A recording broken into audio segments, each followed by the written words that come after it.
पहले नीरज जी बैठे हैं यहाँ पे, पहले इंपॉर्टेंट वाले रिजल्ट्स। हाँ, पहले का बहुत सारे रिजल्ट आए, लेकिन उसमें से जो कुछ जिस पर नजर काम के रखनी जो, हाँ चाहिए, ठीक है, काम के उस पर ध्यान रखना चाहिए। वैसे तो ढेरों रिजल्ट है, लेकिन बड़े वाले पहले अदानी एंटरप्राइजेस के नंबर्स आए पहली तिमाही में। मुनाफा करीब 72-73% की ग्रोथ आई है। लो बेस पे था, चूँकि वाईओ कंपैरिजन हम लोग कर रहे हैं, तो वो 470 करोड़ के आसपास आया है। मार्जिन जो है 6.3 से 4.3 है, यानी 2% की मार्जिन हिट है, लेकिन उसी की कॉस्ट पे आप देखेंगे रेवेन्यू और प्रॉफिट में ज़ोरदार ग्रोथ इन्होंने बढ़ा के दिखाई है।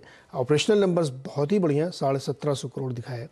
इसके साथ ही एक डील करी कंपनी ने, अडानी एंटरप्राइजेज ने। एक कंपनी है टोल रोड चलाती है, जिसकी ओनरशिप मैक्वारी के पास थी, उससे वो पूरी डील ले ली। आंध्रा और गुजरात में ये सड़क है, उसको इन्होंने खरीदा। 56.8% हिस्सा MAIF से खरीदा है। MAI एक फंड है, स्वर्ण टोलवे प्राइवेट लिमिटेड करके है। 3110 करोड़ में ये डील हुई है। तो इस खबर प्लस रिजल्ट का इम्पैक्ट इस पर आपको देखने को मिलेगा। BML अगला स्टॉक, इस पर ध्यान रखिएगा। कंपनी ने नतीजों में इम्प्रूवमेंट दिखाया है, बहुत अच्छे नतीजे नहीं, लेकिन जितना पहले नुकसान होता था 94 करोड़ के लॉस के सामने 82 करोड़ का लॉस दिखाया इन्होंने। रेवेन्यू में अच्छी ग्रोथ 43% की आई, 670 करोड़ के आसपास आ गया है। और एबिटा लॉस भी 10 करोड़ कम करके 55 करोड़ पे ले आए हैं।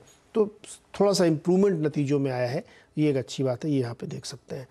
कंटेनर कॉरपोरेशन के नंबर बढ़िया है, अलग अलग सेगमेंट्स में इन्होंने बढ़िया परफॉर्म किया है। डोमेस्टिक फ्रेट जो है इसमें बहुत अच्छी ग्रोथ है, 35% की राइज इसमें देखने को मिली है।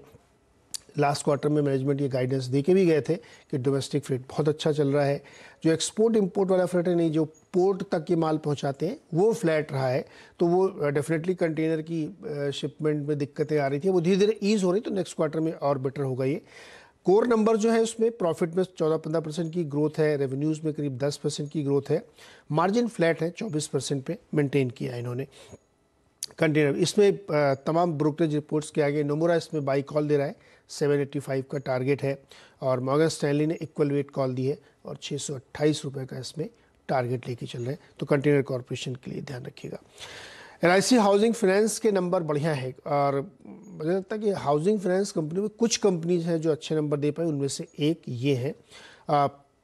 हालांकि NPA थोड़ा सा एलिवेटेड लेवल पे है, फिर भी नंबर अच्छे मैं इसलिए कह रहा हूँ क्योंकि इन्होंने अनुमान से बेटर प्रॉफिट दिखाया है। 950 करोड़ का मुनाफा, 925 करोड़ का है, 863 का ही हम लोगों ने अनुमान लगाया था। ब्याज से जो आमदनी होती है 1580 करोड़ के अनुमान के सामने 1650 करोड़ का इन्होंने दिखाया है। और मुनाफा मल्टीपल फोल्ड में बढ़ा है, 153 से बढ़ के 925 करोड़ इन्होंने दिखाया है। तो नंबर बेटर है, आप ये कह सकते हैं हाउसिंग फाइनेंस के तौर पे। इस पर भी ब्रोकरेज कॉल्स आई हैं। CLSA ने 465 का लक्ष्य दिया है, खरीदारी की रहा है। मॉर्गन स्टैनली अंडरवेट की कॉल दे रहा है, 330 का टारगेट रखा है।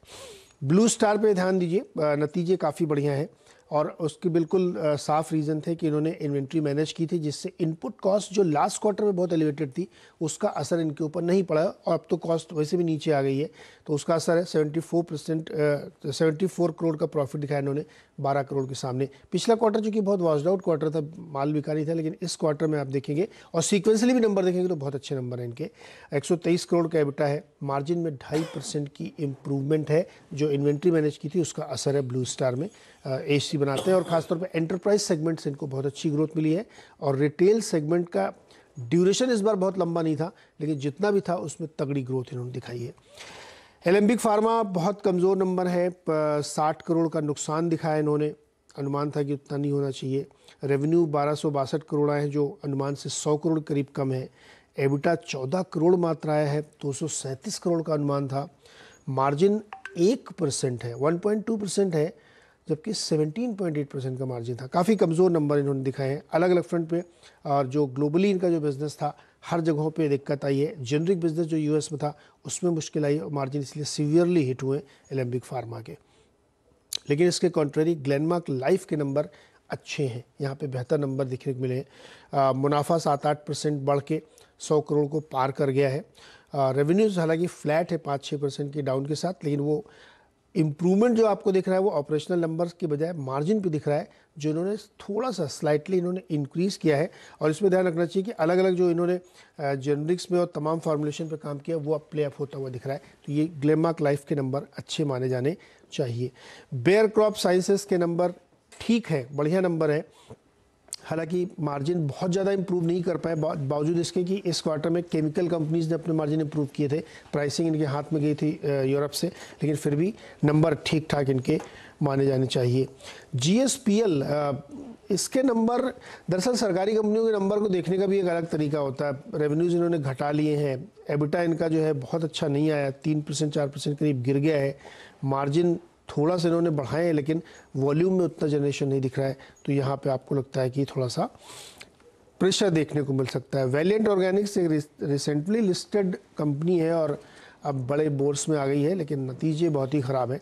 Profit 42% down, revenue 9% down, EBITDA 36% down, margin 8% गिर के 12% पे आया।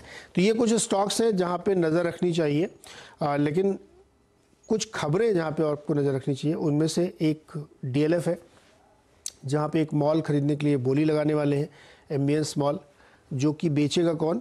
इंडियाबुल्स हाउसिंग फाइनेंस बेचेगा, क्योंकि वो पे नहीं कर पा रहे जिन्होंने इसको ख़रीदा था। Oil companies, chemical companies, paint companies, aviation company, ये सब रडार पर रहनी चाहिए, ONGC वगैरह, क्योंकि क्रूड ऑयल का जो भाव गिरा है वो इन सारी कंपनीज़ के लिए बहुत प्रॉफिटेबल है। तो उन तमाम ऑयल कंपनीज़ को आपको ध्यान में रखना चाहिए।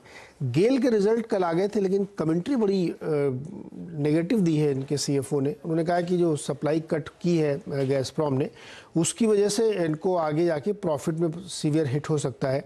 तो इसकी वजह से गेल पे आज भी आपको इसका इम्पैक्ट देखने को मिला। और अंत में डॉक्टर रेड्डीज़ ने एक दवा को US FDA से अप्रूवल ले लिया है।